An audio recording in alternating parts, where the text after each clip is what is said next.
नमस्कार दोस्तों, एक बार फिर आप सबका स्वागत करता हूं मैं अपने चैनल पर। दोस्तों, कुंडली ज्ञान की इस सीरीज़ में आप लोग बहुत ही अच्छे तरीके से मेरी वीडियोस को देख रहे हैं। कमेंट बॉक्स में जब आपके कमेंट आते हैं तो मेरी कोशिश रहती है कि मैं आपके सवालों के जवाब भी दूं। दोस्तों, अब धीरे धीरे जो हमारा स्तर होगा वो मैक्रो से माइक्रो लेवल की तरफ चलेगा। यानी अभी क्या है कि हम महीन चीज़ों पर भी ध्यान देंगे। देखिए, लगन कुंडली मैंने आपको देखना पूरा सिखा ही दिया है।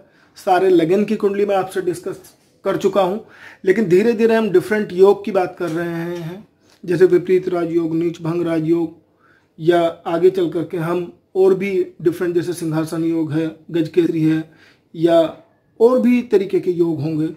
ठीक है जी, उनके बारे में भी हम बात करेंगे, या पंच महापुरुष योग है।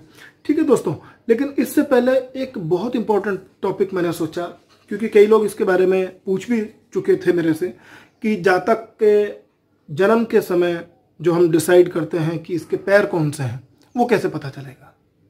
तो दोस्तों, आज का टॉपिक बहुत खास है, बहुत ही इंपॉर्टेंट है। हालांकि छोटा सा केवल ये कंसेप्ट है, अगर हमें समझ में आ जाता है तो बहुत अच्छी बात है।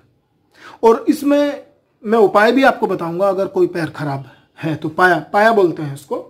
तो दोस्तों देखिए, सबसे अच्छे अगर किसी जातक के पैर माने जाते हैं तो चांदी के पैर सबसे अच्छे माने जाते हैं। दूसरी कैटेगरी पर तांबा आता है, तांबे के पैर अच्छे होते हैं। तीसरा, सोने के पैर अच्छे होते हैं। लेकिन अभी मैं बताऊंगा इसमें एक प्रॉब्लम है सोने के पैर में, अगर उसका निदान नहीं किया तो दिक्कत आती है फिर। और फिर उसके बाद में आती है बात लोहे के पैर की। तो देखिए दोस्तों, पहली बात हम शुरू करते हैं, चांदी के पैर कैसे होंगे। जन्म कुंडली लगन कुंडली में आप देखिए बच्चे की, जो लग्नेश की हम बात करते हैं, तो यहाँ पे नंबर कुछ भी हो सकते हैं। मैंने तो ये घर लिखे हैं दोस्तों, आपका हो सकता है 2, 3, 4, 5, 6, 7 ऐसा कुछ हो जाए। वृष लगन की कुंडली हो जाएगी, इसको आप मेष लगन की मान सकते हैं, या कुछ और भी लगन आ सकता है। तो दोस्तों, मैं आपसे बात करता हूँ चांदी के पैर के बारे में। दूसरा घर, पांचवा घर, 9वां घर, अगर इनमें चंद्र देवता बैठ जाते हैं, चंद्रमा इनमें से किसी में भी, तो ये उस जातक के चांदी के पैर माने जाएंगे। ऐसा जातक बहुत ही भाग्यवान होगा, संपत्तिवान होगा, गुणवान होगा। दोस्तों, केवल एक यही फैक्टर नहीं है, it is one of the factors कि अगर चांदी के पैर हैं तो एक एलिजिबिलिटी आपकी पूरी हो गई कि आप सौभाग्यशाली होंगे। दूसरी बात हम करते हैं तांबे के पैर की। अगर तीसरा घर पराक्रम भाव बोलते हैं, 7वां घर दाम्पत्य भाव बोलते हैं, 10वां भाव कर्म भाव बोलते हैं। अगर 3, 7, 10 में अगर चंद्रमा देवता हैं, चंद्रमा देवता यहाँ है, यहाँ है, यहाँ है, ठीक है दोस्तों, इसका मतलब आप समझ लीजिए। तो चंद्र देवता अगर इन तीनों में से किसी घर में एक में है तो वो तांबे के पैर माने जाएंगे। अब मैं डिस्कस कर लेता हूँ, तांबे के पैर भी अच्छे माने जाते हैं, बढ़िया है। आदमी थोड़े से एफर्ट से काफ़ी चीज़ें गेन कर सकता है। चौथे कैटेगरी को हम पहले डिस्कस कर लेते हैं। अगर 4, 8, 12 घर में, 4, 8, 12 ये तो वैसे भी त्रिक भाव माने जाते हैं, अगर इन घरों में चंद्र देवता रहते हैं तो उस जातक के लोहे के पैर माने जाएंगे। ऐसे जातक को जरूरत से ज्यादा परिश्रम करना होगा अपनी चीजों को, हक को पाने के लिए। उसके जीवन में संघर्ष रहेगा, जितना एफर्ट करेगा उतनी चीजें मिल नहीं पाएंगी, तो उसको कभी कभी लगेगा भी कि हाँ, मैं बहुत ज्यादा मेहनत कर रहा हूं और मुझे कम फल मिल रहा है।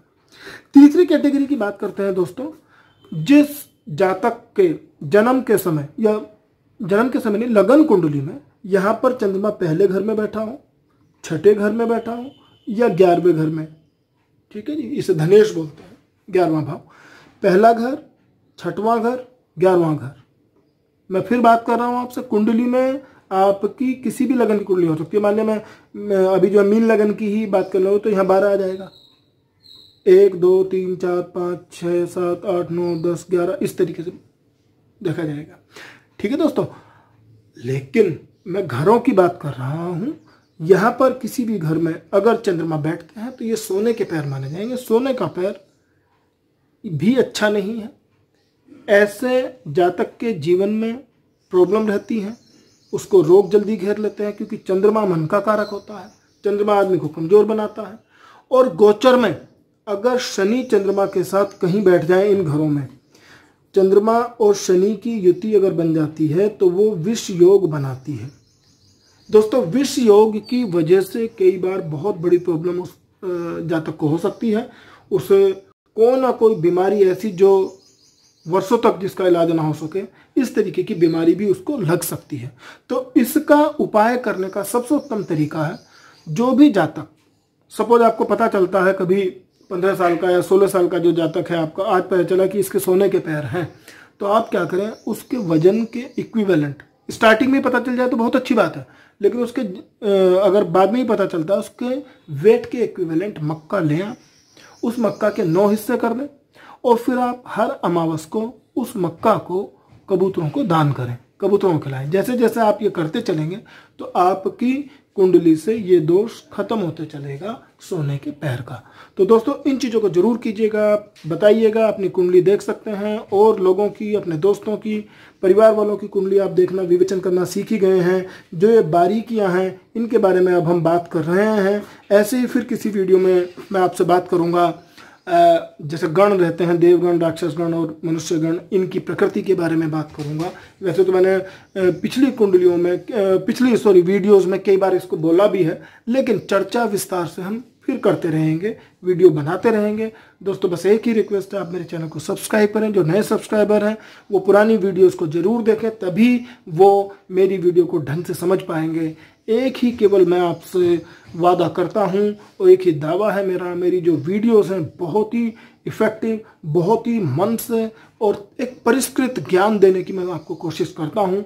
बहुत लिटरेचर इस चीज़ के लिए पढ़ना पड़ता है, खंगालना पड़ता है, जब जा कर के कहीं ये छिटपुट चीज़ें जो वास्तव में इस किसी चीज़ का एक निचोड़ है, जो एक शहद है, जो अमृत ज्ञान है, वो मैं आप लोगों को देने में सफल हो पाता हूँ।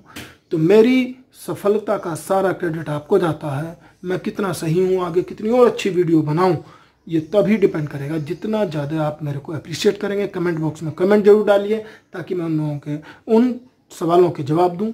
इन्हीं शब्दों के साथ नमस्कार, जय गुरुदेव।